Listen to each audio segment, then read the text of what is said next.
So for my followers who are just joining us just now as I'm starting this recording, I am talking to Adam Furtado of currently of McKay Photography Academy, and many of my followers know Christine and I are headed to Italy soon, and we've done a good bit of traveling here in the US, but beyond that, worldwide travel, we don't have a lot of experience, and I thought it would be great to pick Adam's brain for a little while and ask you a few travel photography related questions and general photography related questions. As someone who's been on many of these trips, probably help plan some of them, I think that you have a unique perspective and can add some knowledge. So, I mean, we've just been chatting informally, but now that we're recording, I mean, you just got back from Iceland. I was following along. The images, the photos, just amazing. Really, really cool. When you're about to head off someplace, you know, what kind of prep work do you do to figure out where you want to go or what kind of images you want to make, or do you do any of that?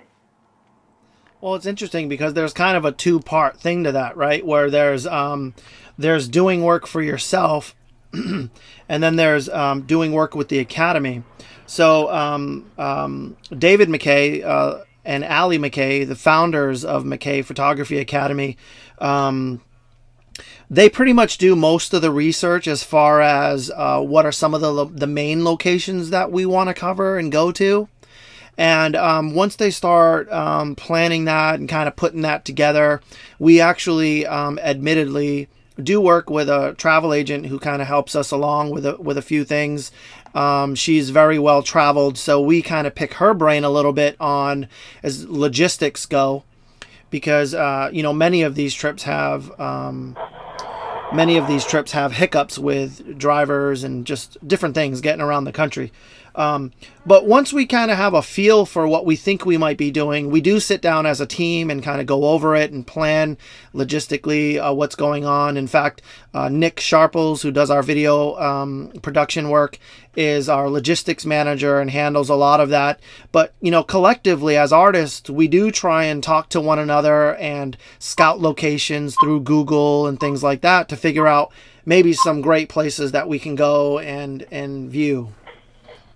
Yeah, so great. It's a lot of internet searching, and talking to people who've been there and recommend great spots. Travel photography can mean a lot of different things to a lot of different people, and I just kind of, what's your approach to it? What are you looking for when you arrive someplace? You know, big picture or kind of more small detail?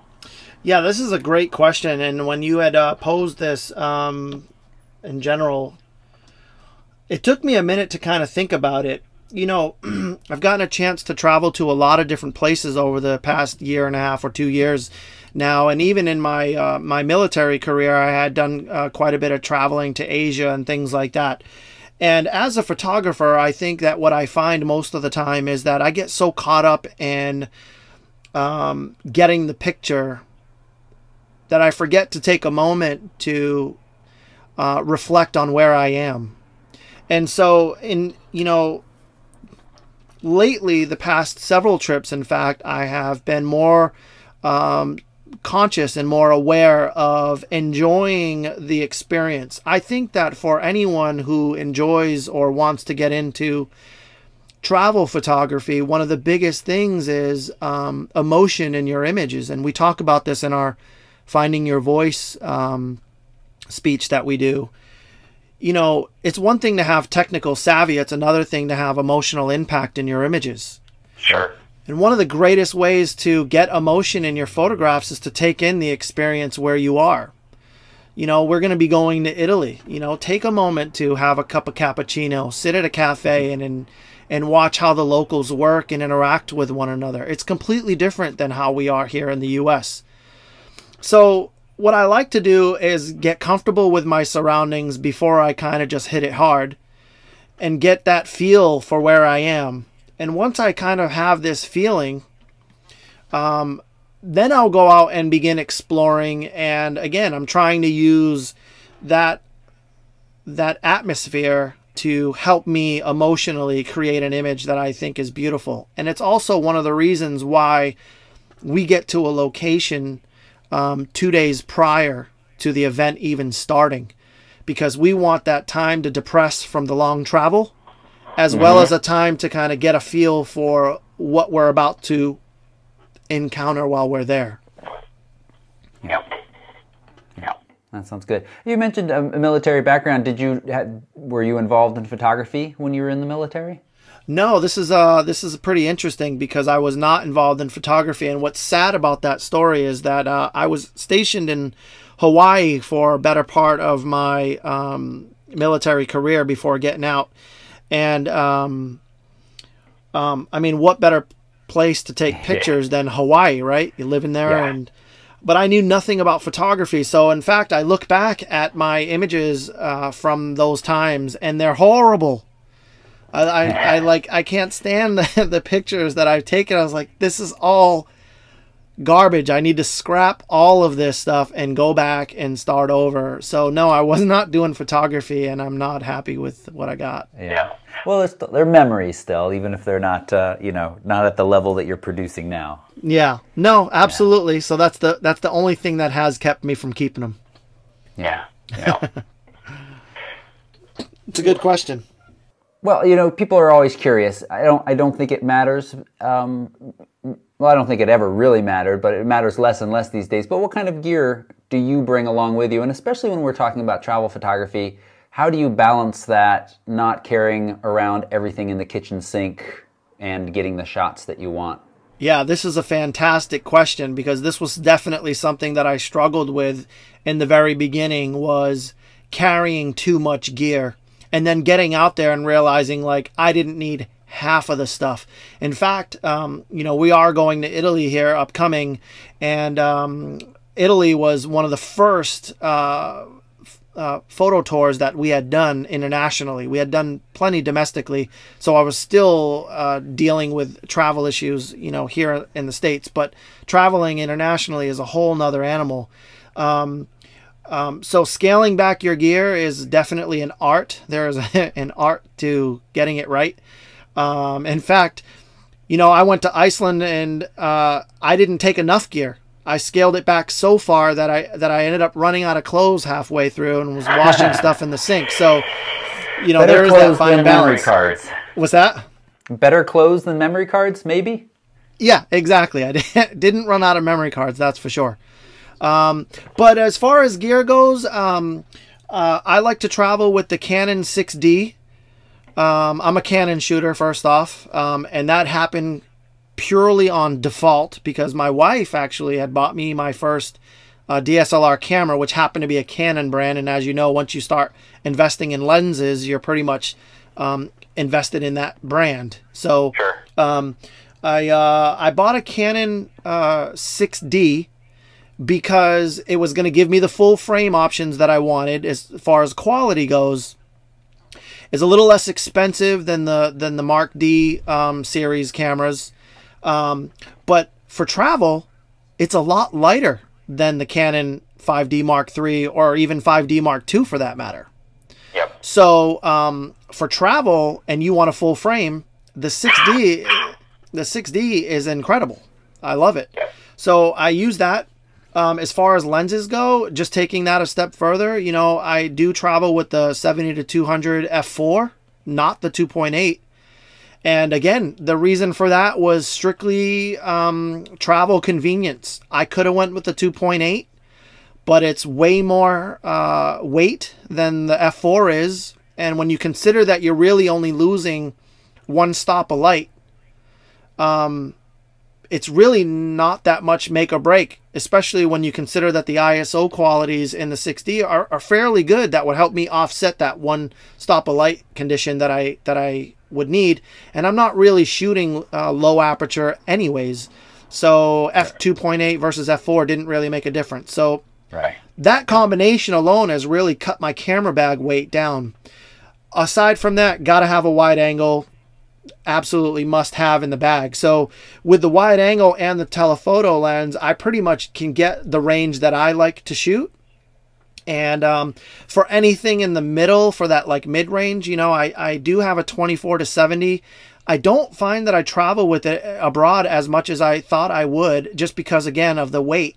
So I actually substitute that out. Believe it or not, you're going to laugh at me when I say this, but I actually substituted out for the 50 millimeter 1.8.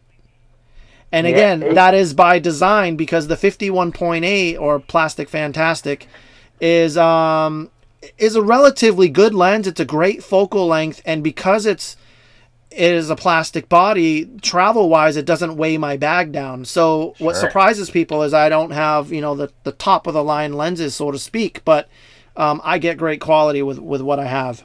Sure. Yeah, and if you're doing a lot of landscapes, you're not shooting that lens wide open, it's fine. And even if you do shoot it wide open, people, then it gives you kind of a nice look too. Yeah, absolutely. Yeah. So, you know, those three lenses can pretty much round out my bag.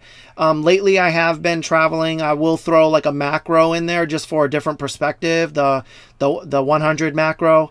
And that's a great lens too, you know, and that's not very heavy either. So between those four lenses, I could pretty much get what I need out of it.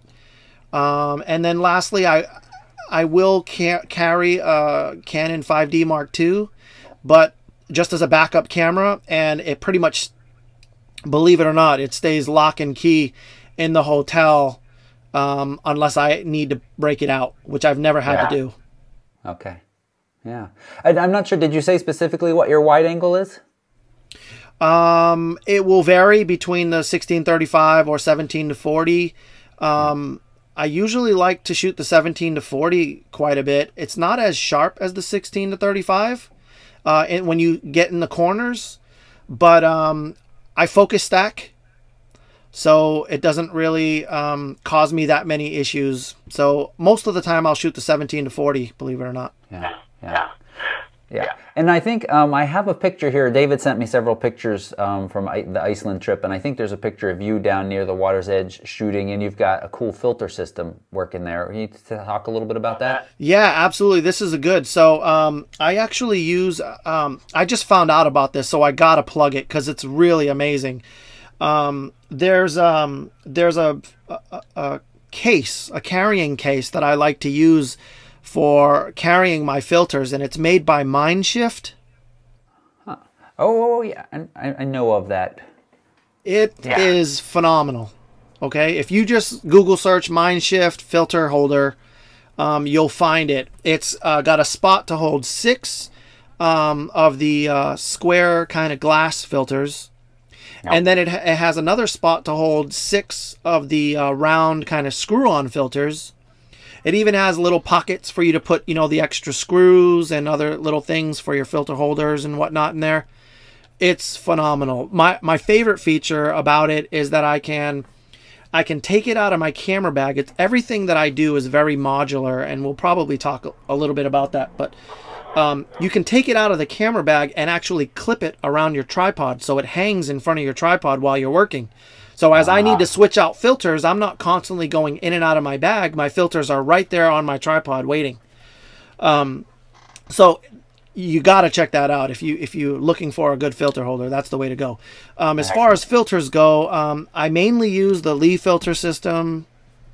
I've tried other filters, Hoy or Hoya or Calumet filters, a bunch of other different brands, but I really find that I like the Lee filter system. I like its flexibility. I like its ability to stack. I like its ability to be able to adjust the filters up and down, even though my camera has been composed. And I like that you can rotate the filters. There's a lot of things that I like about that filter system. So that's pretty much what I use, and I keep it to a few filters. I have a circular polarizer that I like. It's about a 3-stop circular polarizer, or 0.6. I use a graduated hard filter. I use a graduated soft filter. Both of those are 3 stops, and I do have a full neutral density, also solid, and then I have the 10-stop Lee filter also, which is fantastic. So any combination of those will get you some good stuff. And you mentioned this, but a modular system. So how do you keep your gear organized and, you know, access to it as you're out and about shooting, but keep it all safe and protected? Yeah, so this is a this is a difficult conversation, and the reason I'll say that is because, you know, under the McKay Academy brand, you know, one of our sponsors is Think Tank. Yep. And we love Think Tank. Don't get me wrong. I use their Think Tank bags. I actually have a Street Pro Think Tank bag that I use on my smaller safaris when I'm here domestically. You know, a day trip, that bag is great. But for my international trips, I've had to jump ship a little bit and gone with f-stop actually. So okay. I love the f-stop bag. I've got two different ones. I've got a large Talopa f-stop bag, which I could, you know, use for real big trips.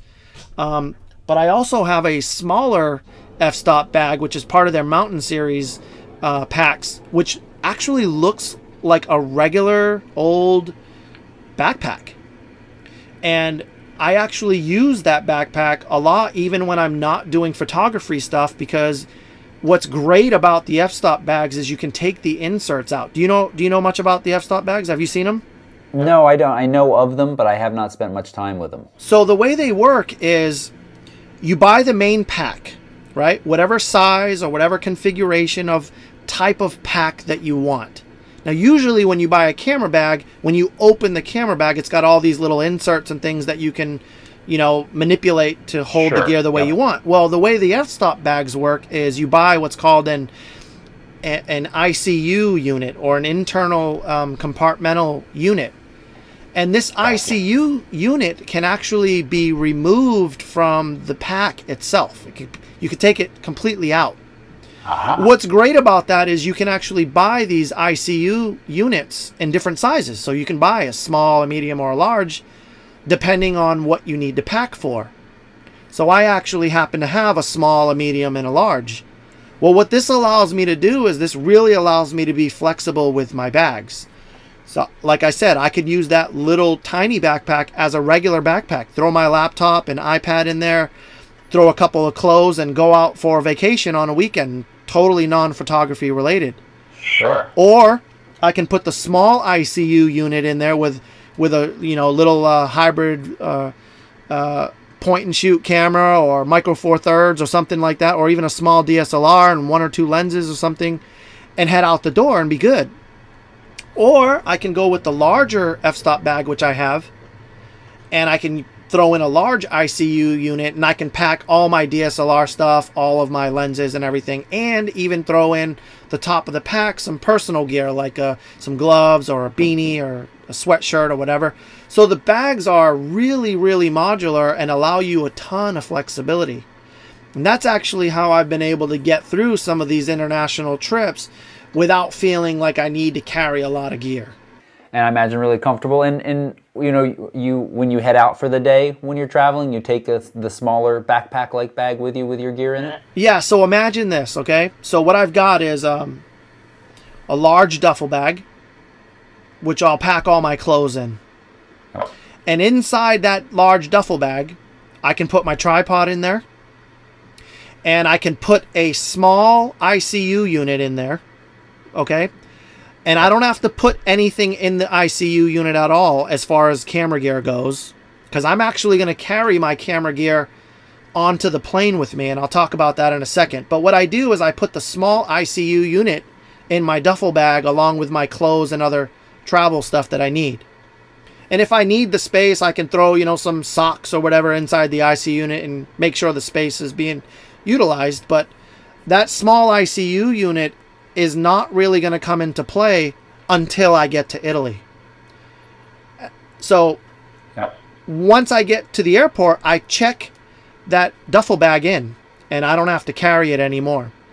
A really good bag that I've been looking at is the Marmot bag. Marmot duffel. It's a little expensive. You can also get these in North Face and Patagonia and stuff. But one of the things that I love about the Marmot duffel bag is that you can unclip the straps from the bag. So if TSA is giving you a hard time when you go to check this bag in, you can actually unclip the straps and tuck them away. There's a little pocket for it so they don't get hung up on anything, and then TSA will take the bag. But those straps, you can actually wear the duffel bag as a backpack when you get to your location. versus you like taking a suitcase with you and dragging it along cobblestone roads in Italy and Greece and things like that, which we have faced before. Yep. The duffel bag, you can just throw it on your back and go. Well, here's where I get the question. If I'm wearing a backpack, which is my duffel bag, then where's your camera gear? So remember that little tiny little f-stop bag that I told you about that acts not only as a personal bag, but also as a camera bag?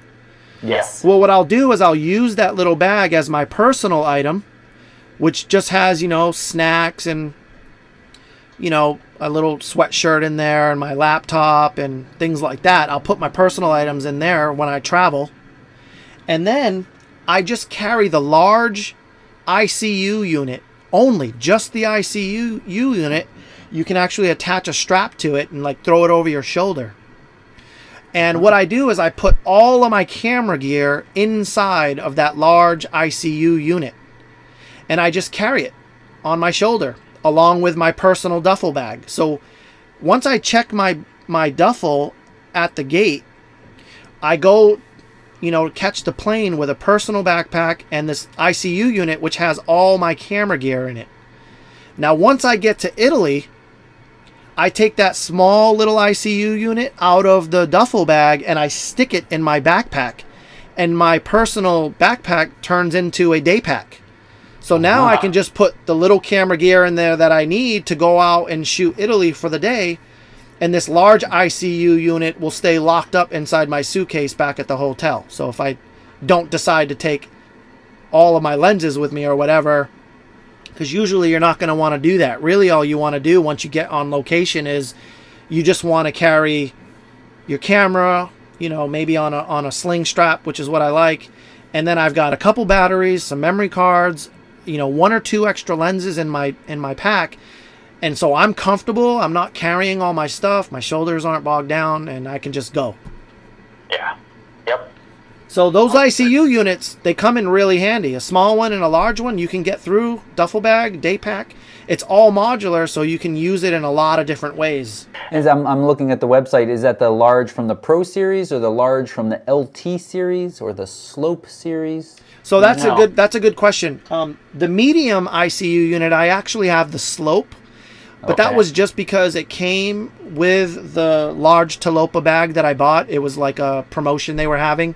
Buy the bag, get the ICU unit free. The small ICU unit and large ICU unit I bought, those are from the Pro series. And you have a shallow and not shallow depth, I think. I bought the not shallow depth. I forgot what the exact term is, but the reason that I bought the one that's not shallow is because some of these larger DSLRs, you know, think about it, 5D Mark II or even your larger Nikon brands, those cameras are pretty big. Sure. And so if you buy the shallow, what'll happen is when you close the lid on that ICU unit, you'll kind of feel the top of your camera a little bit, which I don't like. Yep. So when you buy the deep one, it ensures that your camera gear is secure all the way through, no problem. If you're someone who shoots, though, those small Micro Four Thirds cameras or, you know, like the new Sonys and things that are out like that, the shallow would work awesome for that. Good. Yeah, it looks like a great system. It definitely piqued my interest. You know, I think as I come from a different scenario here. Having been in the military, I know what it's like to pack and hump gear around. I was in the Marines, by the way. So being a Marine, you know how it is, you know, hucking large packs around for miles and miles. And when we go on location, you know, to Italy, for example, or Greece, you know, it's not uncommon to walk 3, 4, 5 miles in a day. And you don't even realize you're doing it. You know, you just get lost in what is Italy. Well, I don't want to be carrying around, you know, a 35-pound camera bag for 5 miles. I want to carry just the essentials that I need to get through my day. And what that's going to consist of is, like I said, a camera body, some extra batteries, my memory card holder, a couple of lenses, and that's it. I don't need everything. And then that Mindshift filter holder I told you about, you remember how I said that modular system, right? I could just take that out of the large ICU, throw it in my day pack. It doesn't really cause me any room or any weight, but yet I've got my filters if I need them, and I go. So switching gears a little bit, you know, you come back at the end of the day, or just during the trip in general, I wonder if you spend time post-processing images. You've been out, you've been shooting, and maybe you feel like you've you know, gotten a couple of shots you're really excited about. Are you likely to do anything with them while you're traveling? It depends on the amount of time I have. So on these trips, you know, we try to have a nice flow of both recreation, enjoying the scene. Hey, you know, some people want to go grab a t-shirt or something like that. We give some breaks in the middle of the day. That way it doesn't feel like it's go, go, go, you know. So there will be times where we have some downtime. There may be even days where we say, you know what, today is your day. You know, you guys can go and do whatever you want. And, you know, if you see some instructors out and about and you have questions, of course, we're there to help. But this is your day to go and relax and do whatever it is you want to do. No instruction needed, right? And so on those days, there may be times when I do process an image or two. I'm definitely trying to at least back up my images every night. So the way I work is I take 2 travel-sized terabyte hard drives with me. 2 of them. So each of them are a terabyte apiece. And they're very small. I mean, literally they're probably, you know, just bigger than or maybe the same size as my iPhone. And I take 2 of those and I will back up my images to one drive and then the other drive. As well, I will keep images on my memory cards as long as I can if I run in a situation where I'd finally need to delete a card, which doesn't happen very rarely because I have so many cards. But if I do need to wipe a card clean, I'm not too concerned because I've got 2 copies on external hard drives, right? So I try to do that every night. And then when we finally get some downtime, I will do some post-processing from the hotel or something like that. And even take that a step further, we try to mix in a day, if we can, where we will sit with the students and do some image critiques and look at their images and talk about them, and even do some post-process work with the students to show them some tricks and tips to get some good stuff out of the images that they've taken. Something that I've been experimenting a little bit, since we're talking about travel and post-processing, something that's still in the beta testing is the Lightroom Mobile. Yes. So I have been testing that a little bit and trying that and seeing how that's going. You know, there's a lot of good things about the Lightroom Mobile. There's some things that they're still working out. You know, like you still can't use like color labels and star ratings and keyword tags and things like that, which I like to do when I'm in the field.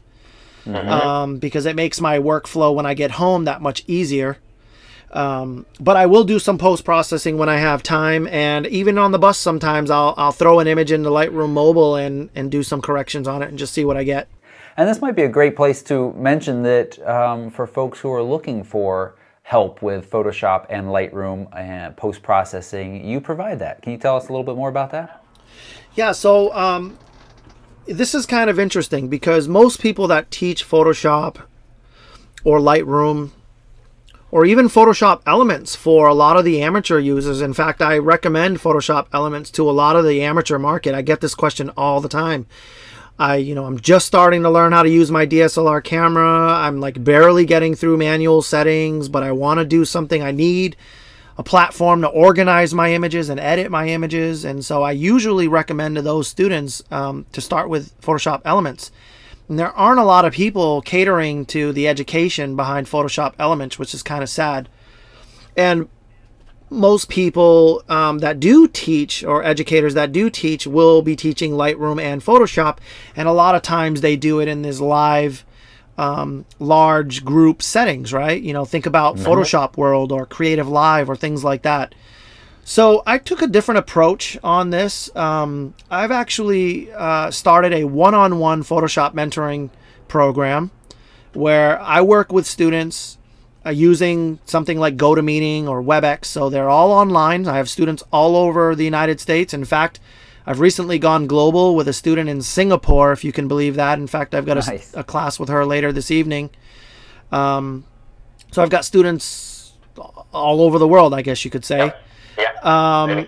And so the one-on-one program has been fantastic because since we work through the internet, we do a screen sharing. And the idea of this is to use their software, their computer, their images, and we are answering their questions and their concerns. And we take them from whatever level they are. So if you've never opened up Photoshop, I'll show you how to open Photoshop and import your images and do all of that.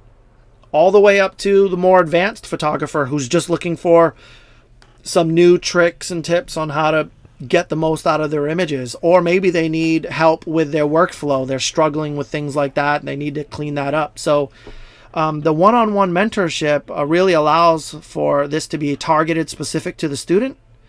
Therefore, they're getting exactly the help that they need. I do also do workshops and sell products and things like that where we do smaller, intimate classes with, 25, 30 people, and we'll be doing more of that next year. But the one-on-one mentorship is really kind of where I've learned what people's pain points are. Because I've gotten a chance to work with so many students on a one-on-one basis, I've really realized how many things people have common problems with and been able to kind of target that and mold my education around it. And I will put a link to your website where you offer that right down below this video. So if anybody is looking for that, check right below and reach out to Adam if you want one-on-one help with Photoshop, Lightroom, and I think that is important, Photoshop Elements, which they just released the newest version. We do a podcast, a weekly podcast, and we were just talking about it yesterday a little bit. I think it's a great deal value-wise because you're getting a little bit of Lightroom and a little bit of Photoshop in this nice standalone program. It does a decent job. Yeah, it really does. A lot of the pros call Elements the baby Photoshop. It's about $80, right? Think about that, $80, and you get about 80% of the power that Lightroom or Photoshop is going to offer you. There are limitations with, some things, but you still have layers, you still have adjustment layers, you still have camera raw, which is phenomenal. So there's a lot of power in Elements that a lot of people don't know about. And if they really took the time to tap into that, if you're a novice and you're just starting, it's great. And the best part about it, I think, is that there's growth with it. So everything that you learn inside of Photoshop Elements is translatable in one way or another when you finally decide that you want to make the plunge to the Adobe Cloud subscription and you get Lightroom and Photoshop. All the things that you learned inside of Elements, you'll be able to do, for the most part, there. That's a great distinction. All right, well, let's wrap this up with a heavy question. And that is, what do you think, or give me your thoughts on what a strong image is? Wow, that is a loaded question. Good one. I'm gonna stick with what I honestly believe, and again is what we've been talking a lot about in this Finding Our Voice seminar we've been doing here local. And it's one thing to have an image that's got technical perfection. Composition is perfect, exposure is fantastic, even the post-processing is good. But if you don't have some sort of emotional element to that image, it's going to lack something, right? Yep. And vice versa. It can have all the emotion in the world, but if it doesn't have some sort of technical proficiency, it's going to be missing something. So for me, I think finding that perfect image is both the marrying of both technical aspects, understanding f-stops and shutters, and understanding proper post-processing, not just taking Nick filters and pumping the sliders all around, but really like working in a non-destructive workflow and getting great editing out of your images and great technical composition and things like that. And when you marry those things with an emotional impact and tie, then you become closer to capturing the perfect image. I don't know that I've ever captured the perfect image nor seen the perfect image, but I think when you can marry those two together, you're getting pretty damn close to it.